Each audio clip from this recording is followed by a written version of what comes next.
2022년 2월 예수님 메시지 말씀 총정리 말씀 계시록 21장 27절 생명책에 이름이 기록된 사람 하나님의 택함 받은 사람이 믿음으로 싸워 승리하는 사람이 근권 휴거 신부이다. 성결한 사람이 천국인이다. 계시록 22장 14절 어린 양의 피를 의지하고 그 피에 자기를 의지하는 사람이 근권 휴거 받는 신부이다. 이상과 같이 12가지의 사람이 천국에 들어간다는 것을 알기 바란다. 이 12가지를 합하여 행하는 사람을 믿음이 있는 믿는 자라고 한다. 이것이 있는 사람이 믿음이 있는 사람이다. 요한복음 3장 16절 휴거 신부는 먼저 하나님께 하나님의 나라를 구하고 의무를 행하는 천국 백성으로 살면 이 모든 것을 더하여 주시는 복을 받는다는 것을 알기 바란다. 하나님의 약속된 복에 참여하는 신부들이 되기를 바란다. 다 와가는 때다. 아멘. 사랑에 대하여 사랑 예수님께서 휴거 성들의 복을 주시려고 보화의 보따리를 끌어안고 기다리고 계신다. 자신이 주님이 원하시는 하나라도 통과하면 그 보따리를 끌어안고 기다리고 있다. 얼마든지 그 보따리를 풀어서 쏟아부어주고 싶으신데 휴거 성도가 분쟁을 하고 사랑치 못하니 부어주시지 못하신다. 서로 사랑하라. 습관적으로 입으로만 시인하지 말라. 겉으로만 사랑하지 말라. 남이 아프면 내가 아픈 것처럼 위로해주라. 남이 좌절하면 내가 좌절한 것처럼 위로해주라. 넓은 가슴으로 영혼들을 더욱 사랑으로 품으라. 서로 사랑하라. 습관적으로 입으로만 시인하지 말라. 겉으로만 사랑하지 말라. 남이 아프면 내가 아픈 것처럼 위로해주라. 남이 좌절하면 내가 좌절한 것처럼 위로해주라. 넓은 가슴으로 영혼들을 더욱 사랑으로 품으라. 여기 두 번을 썼어요. 이거는 주님이 강조하시는 거. 이거는 잠언 16장 2절 사람의 모든 행위가 자신의 눈에는 깨끗하나 주께서는 그 영들을 달아보시느니라 하였다. 요한복음 13장 1절 6월절 전에 예수께서 이 세상에서 떠나 아버지께로 가야 할 자기 때가 된 것을 아시고 세상에 있는 자기 사람들을 사랑하시되 그들을 끝까지 사랑하시느니라. 하나님은 겉모습보다 마음 중심인 동기를 살피시는 분이시다. 아무리 그럴듯한 행동이라도 마음이 바르지 못하면 주님은 인정하지 아니하신다고 하셨다. 그러므로 마음을 보신다는 게 어떤 마음을 보신다는 것인지 알아야 한다. 그것은 바로 사랑의 마음을 보신다는 것이다. 무엇을 하든지 하나님과 영혼을 사랑하는 마음으로 하는가를 보신다는 것이다. 고린도전서 13장에도 기록된 글에 보면 자신의 몸을 불사르게 내어 줄지라도 사랑이 없으면 아무 유익이 없다고 하였다. 마태복음 7장 왜 주님은 사랑을 이처럼 강조하시는가? 그 이유가 있다. 예수님 자체가 사랑이시고 천국 자체가 사랑이시고 성령 자체가 사랑이시기 때문이다. 예수님의 하시는 모든 말씀과 행동에는 사랑이 숨쉬고 있다는 것을 알기 바란다. 심지어 책망하시는 그 입술에도 사랑이 흘러나오신다는 사실이다. 그러므로 예수님께서 바리새인들을 보고 무엇이라고 말씀하셨는가? 그 말은 본받되 행위는 본받지 말라고 하셨다. 지식적인 사랑과 성령의 사람은 얼핏 보면 구분하기가 힘들다. 왜인가 다 옳은 소리같이 들리기 때문이다. 하지만 지식적인 사람은 사랑이 없이 말하는 것이고 성령의 사람은 영혼을 사랑하는 마음으로 말하기 때문에 서로 다른 것이다. 그러므로 사랑이 모든 것을 가르치느니라. 그래서 지식의 사람, 성령의 사람을 변화시키는 말, 죽이는 말, 올라가는 기도, 올라가지 못하고 막히는 기도, 받으시는 헌신, 구제의 헌금, 받지 않으시는 헌신, 구제의 헌금, 율법의 법, 은혜의 법, 이 모든 것은 사랑이 있느냐 없느냐의 차이다. 말씀에 사랑이 빠지면 율법주의자가 되고 말씀에 사랑이 들어가면 은혜의 법 안으로 들어가는 것이다. 그래서 율법의 완성은 사랑이라고 말씀하신 것이다. 하나님 사랑과 이웃 사랑을 사랑하게 되면 온전한 율법 준수이며 순종이 되는 것이다. 요한일서 3장 14절 우리가 사랑으로부터 생명으로 옮겨간 것을 아노니 이는 우리가 형제들을 사랑하기 때문이라. 자기 형제를 사랑하지 않는 자는 사망 안에 거하느니라. 휴거 성도들은 오직 주님 사랑이고 영혼들을 사랑함으로 사망에서 옮겨 생명으로 들어가야 하는 것이다. 그러나 형제를 여전히 미워하는 자는 사망 안에 거하고 심지어 그 안에 영생이 없다고 말씀하셨다. 그래서 사랑이 없는 자는 천국 백성이 될 수 없다는 말씀이다. 주님이 제자들의 발을 씻기시면서 뭐라고 하셨는가? 너희들도 그와 같이 하라고 하셨다. 말과 혀로만 사랑하지 말고 행함과 진실함으로 하라는 것이다. 마음에 진실한 사랑이 있어야 된다는 말씀이다. 예수님은 제자인 가룟 유다가 사단이 심어 넣어주는 생각을 떨쳐버리지 못하고 물질 욕심에 눈이 어두워 예수님을 배반함에도 불구하고 끝까지 그를 사랑하시어 돌이키고 회개할 수 있는 기회를 주고 또 기회를 주시는 것을 보게 된다. 예수님은 제자 가룟 유다가 돌이키지 않는다고 배신감을 느껴 단칼에 내치시지 않으셨다. 마지막까지 참고 기다려 주셨다. 이것이 사랑이다. 주님의 사랑은 얼마나 대단하신지 죽는 고통의 순간까지 한 영혼 한 영혼을 회개시켜 천국으로 인도하시는 것을 보게 된다. 이것이 바로 상한 갈대를 꺾지 아니하시며 꺼져가는 심지를 끄지 아니하시는 주님의 사랑이다. 주님은 장녀, 죄인, 세리, 바리새인이든 누구든지 다 회개하고 돌아오라고 기회를 주고 또 주셨다. 심지어 자신을 찔러 죽이는 로마 군병들을 위해서도 저들의 죄를 용서해달라고 기도하셨으니까 말이다. 그래서 주님은 부활하신 뒤 제자들에게 성령 받으라고 말씀하시고 아버지 약속하신 성령을 받으라고 말씀하신 것이다. 성령의 권능을 받지 아니하면 진리 말씀 지식 하다가 사랑에 빠져 버린 채 멸망당하기 때문이다. 사랑 없이는 그 누구도 천국에 들어갈 수 없다는 것을 기억하여야 한다. 성령 충만을 통해 사랑 충만을 받아야 한다.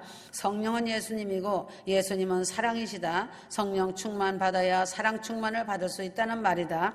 하나님의 택함을 입은 두 선민, 이스라엘의 구원의 회복이 인류의 회복이라는 하나님의 놀라운 계획과 섭리심을 휴거 성도들은 반드시 알고 기도해야 한다.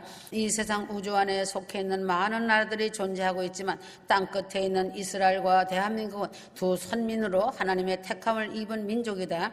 그래서 두 나라는 환난과 핍박과 고통과 서름을 이겨낸 두 민족이다. 이스라엘은 유라시아 서쪽 땅끝에 지중해와 접하여 있는 아주 작은 나라이고 대한민국은 유라시아 대륙의 동쪽 땅 끝에 태평양과 연하여 있다.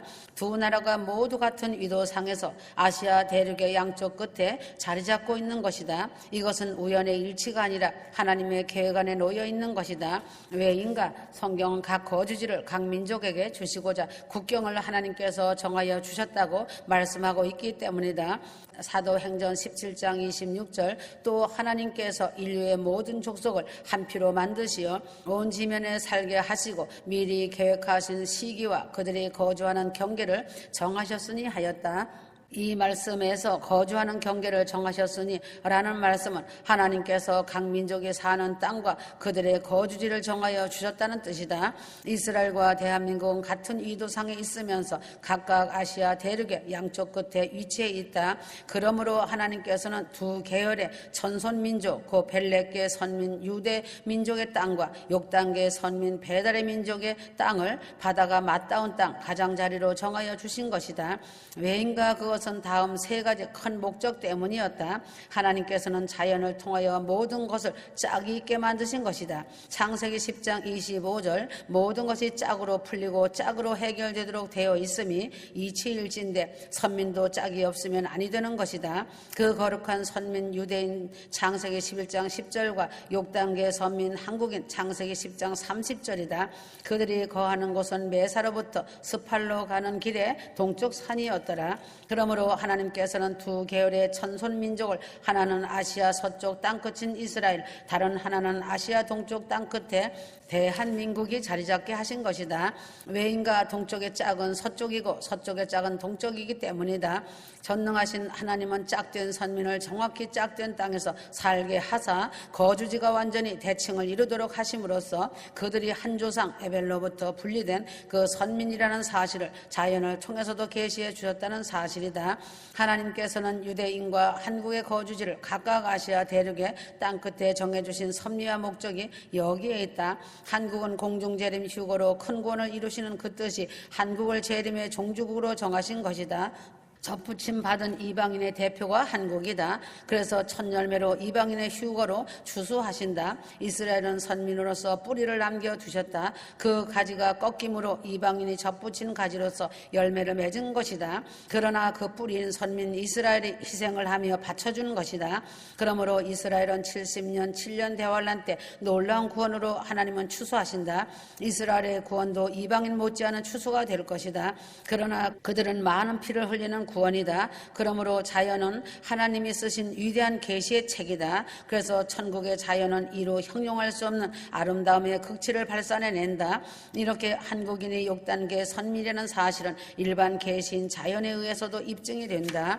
이웃나라 일본이란 나라는 6단계 선민의 나라가 아닌 것은 일단 그들이 거주하고 있는 땅이 동쪽 땅끝이 아니므로 벨렛계 선민의 거주지인 서쪽 땅끝과 정확히 짝이 되지 않기 때문이다. 이처럼 자비의 하나님은 행하시는 일마다 아주 정확하시고 실수가 없으시다.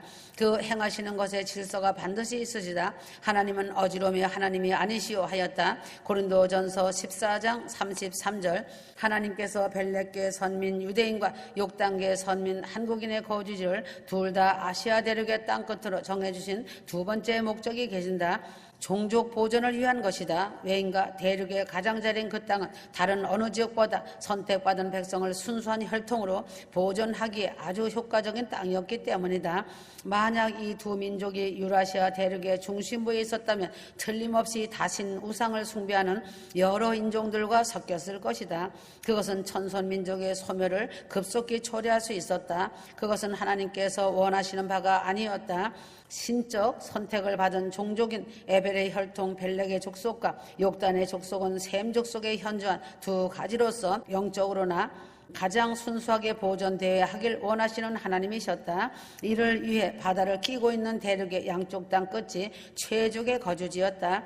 특히 한국은 단군 조선 이래로 동일한 혈통의 인종이 계속 살아왔는데 이는 세계에서 드문 한국 역사 공동체의 특징이다. 마지막 때가 다 되어가며 외국의 타인들이 들어와 한 여자와 결혼하게 되므로 보존된 혈통이 깨어졌다.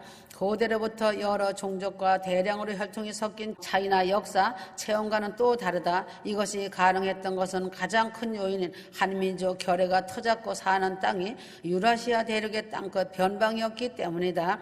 거룩하신 하나님께서는 셈 족속의 장자인 알리랑 민족인 배달결의 열방 백성 가운데 그 어느 민족도 견줄 수 없는 순수 혈통의 단일 민족으로 보호하신 것이다. 하나님께서 한 민족 결의를 향한 큰 뜻임을 알아야 한다. 첫 열매는 순수하게 잘 익은 열매만을 추수하신다는 사실이다. 더러운 누룩이 섞이면 첫 열매가 되지 못한다. 하나님께서 한 민족을 기적과 같이 단일 민족으로 보존하신 그 이유가 있다. 여호와 하나님은 어지러움이 하나님이 아니시기 때문에 난잡하게 섞인 것을 아주 싫어하신다. 신명기 22장 9절에서 11절. 너는 내 포도원에 여러 가지 씨앗을 함께 뿌리지 말지니 내가 뿌린 내 씨의 열매와 네 포도원의 열매가 덜에 펴지지 않게 하려는 것이니라. 너는 수소와 나귀를 함께하며 밭을 갈지 말지니라 하였다. 하나님은 창조 질서가 훼손되지 아니하고 원형 그대로 순수하게 보존되기를 바라신다. 특히 셈 족속의 종가인 에벨의 천손 민족이기 때문이다. 그러므로 혈통 벨렉의 후손과 욕단의 후손에 대해서는 더욱 특별한 사랑으로 그리하셨다.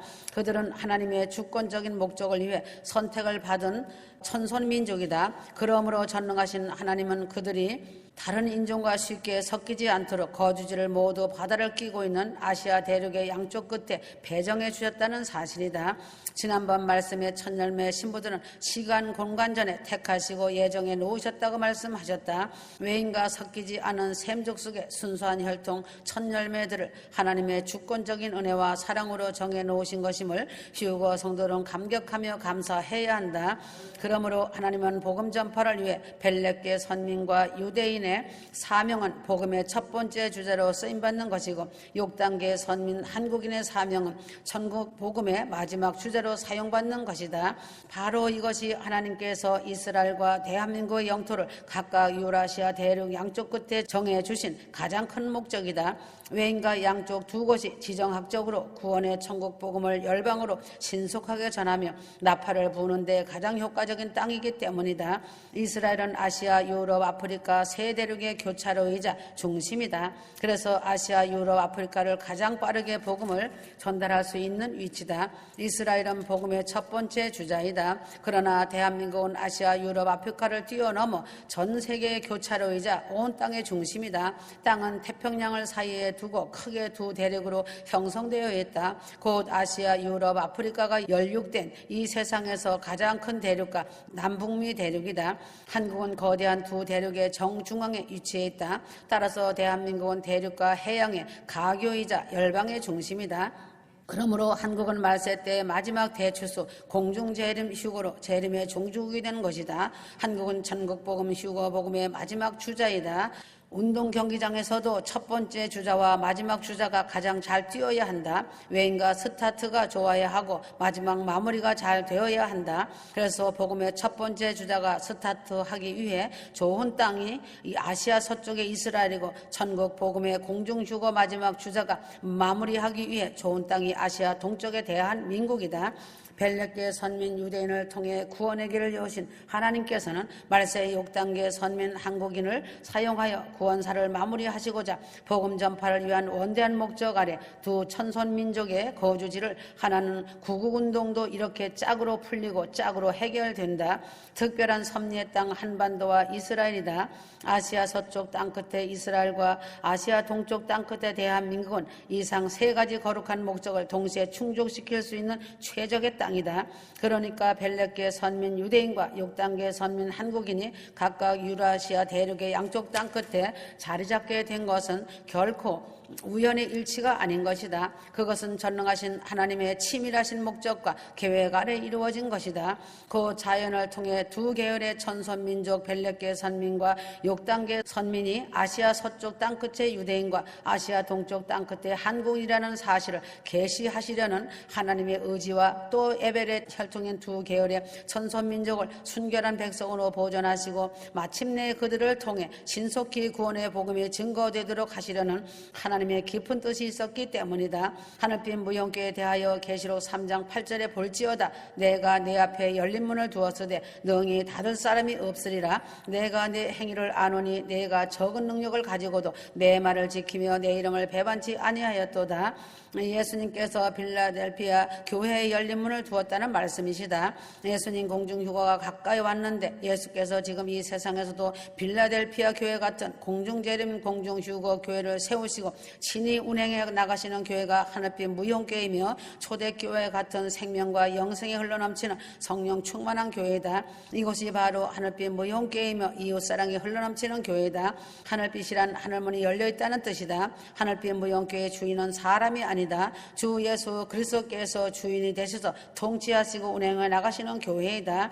하늘빛 무용교회는 초대교회 같은 하나님의 사랑과 이웃사랑의 교회이다. 초라하고 볼품없는 교회지만 덮어놓음을 보응한 셈이 된 교회이다. 적은 능력을 가진 교회이며 예수님 메시지 말씀과 성경 말씀을 그대로 읽고 들으며 순종과 사랑으로 지키는 교회이다. 예수 그리스도의 이름을 배반하지 않는 교회이다. 가정 천국을 이루고 내 이웃을 내 맘처럼 사랑하고 섬기고 나누는 교회이다. 하늘빛 무용교회 하나님께서 열린 문을 두셨다. 아주 초라한 교회이며 무명한 교회이다. 작은 교회이며 소수의 휴거 신부들이 무르익은 첫열매들이다. 소수의 휴거 신부들이지만 얼굴에 빛이 흐르고 사랑으로 순종으로 하나가 된 아름다운 신부들이 있는 교회이기 때문에 열린 문을 두시고 행하시고 계신다. 신부단장이 아름답게 준비된 빌라델피아 같은 하늘빛 무용교회이다. 그래서 하늘빛 무용교회 하나님께서 열린 문을 두셨다. 아주 초라한 교회이며 무명한 교회다. 작은 교회이며 소수의 휴거 신부들이 무르익은 첫열매들이다. 소수의 휴거 신부들이지만 얼굴에 빛이 흐르고 사랑으로 순종으로 하나가 된 아름다운 신부들이 있는 교회이기 때문에 열린 문을 두시고 친히 이끌어 가시면서 모든 일을 행하시고 계신다. 신부단장이 아름답게 준비되고 단장된 빌라델피아 같은 하늘빛 무용교회다. 그래서 하늘빛 무용교회는 문이 열려있는 열매가 풍성한 교회로서 주 하나님 하나님의 기쁨이고 즐거움이 넘치는 빛이 흐르는 교회다. 주 하나님의 사랑을 받고 있는 교회다. 믿음의 작품들이 무르익은 신부들이 공중휴거를 기다리며 열린 하늘 천국문을 향하여 그날을 손꼽아 기다리고 있다. 하늘 천국의 열린 문을 바라보면서 주 하나님이 인도하시는 좁은 영광의 길을 하늘 천국 소망을 기대하며 생명받기를 힘차게 굴리며 달려가고 있다. 이제는 하늘 천국문을 향하여 나팔 소리 같은 큰 음성을 들을 시간이 임박하며 이리로 올라오라 하는 시간이 임박하다는 것을 절실하게 깨어 기대하여야 한다. 하늘빛 무용궤는 화려한 간판이 없이 나의 뜻이다. 나의 여종에게 내가 하늘빛 무용궤 주인이고 친히 내가 하고 있으니 간판 달지 말라고 하였다. 초대교회다. 예수 그리스도가 친히 하는 곳이기 때문이다. 그러므로 하늘빛 무용궤는 모델이 되어 갈라내는 일을 하고 있다. 사람들은 사랑으로 덮으면 되지 왜 잘라내느냐고 수근수근하지만 염소는 내버려 둔다고 양이 되는 것이 아니다. 왜 그런지 알아야 한다. 그 마음과 생각에 휴거와 날짜만 계산하고 있고 쉽게 가려고 휴거되려고 한다. 공동체 안에서 부정적인 말을 하여 거룩한 성도들 더럽히기 때문이다. 이런 자들은 원망이 가득하고 항상 불평을 달고 살며 부정적인 눈으로 말하며 보고 있다. 그래서 염소는 내버려 둔다고 양이 되는 것이 아니라고 한 것이다. 무형교회는 영과 혼만 구원받는 복음이 아니다. 천년의 휴거복음 천국 복음이다. 영혼육의 변화체가 되는 제2의 예수들이다. 그래서 정결하고 거룩해야 한다. 예루살렘성 신부들을 훈련하는 교회다. 그래서 즉각 순종이다. 내 옷을 내 몸같이 사랑하고 섬기는 곳이다. 이유되고 변명한다는 것은 있을 수 없다. 드러낼 것이 다 드러내는 곳이다. 나의 여종은 많은 것을 속고 속임을 당하지만 나는 속이지 못한다. 사람은 속이고 속고 있다. 하지만 중심을 보시는 하나님은 속지 않으신다. 그래서 잘못된 것을 드러내는 것이다. 이유되고 변명하고 거짓말을 멈추지 않는다면 잘라내고 있다. 속이 간사하고 거짓되고 교만한 자는 무용교의 문지방을 넘지 못한다. 그대로 나는 드러낸다. 속이려고 하면 할수록 더 드러낸다. 전 세계 신부들도 무용교에서 일어나는 일들을 듣고 보고 고치고 회개하여야 한다. 이제는 잠시 후면 공중휴거로 인하여 세상이 요동칠 것이다. 전세계 사랑하는 신부들은 무형교회다. 하늘문이 열릴 것이다. 하나님은 필라델피아 교회에 열린 문을 두었다. 하늘빛 무형교회 전세계 신부들에게 열린 문을 두었다. 계시록 3장 8절이다. 지금도 실제로 하늘빛 무형교회는 하늘 천국으로부터 문이 열려 있다. 그래서 천국의 지점이라고 한 것이다. 적은 능력을 가진 교회이며 예수님 메시지 말씀이 기록되어 있는 교회이며 그 말씀을 따라 지키는 교회다. 공중휴거 말씀이 살아있는 교회다. 초대교회 같은 교회다. 내 옷을 사랑으로 섬기는 교회이다. 다 왔다 사랑하고 사랑하노라. 전세계 신부들을 다 데려간다. 이제는 바늘 끝에 시간임을 알기 바란다. 세상에 얽매였던 모든 것을 다 내려놓고 말씀과 기도로 깨어 있어야 한다. 여러 가지 사건도 종결된다. 내가 할 것이다. 거짓과 탐욕은 다 끝이 온다. 아멘.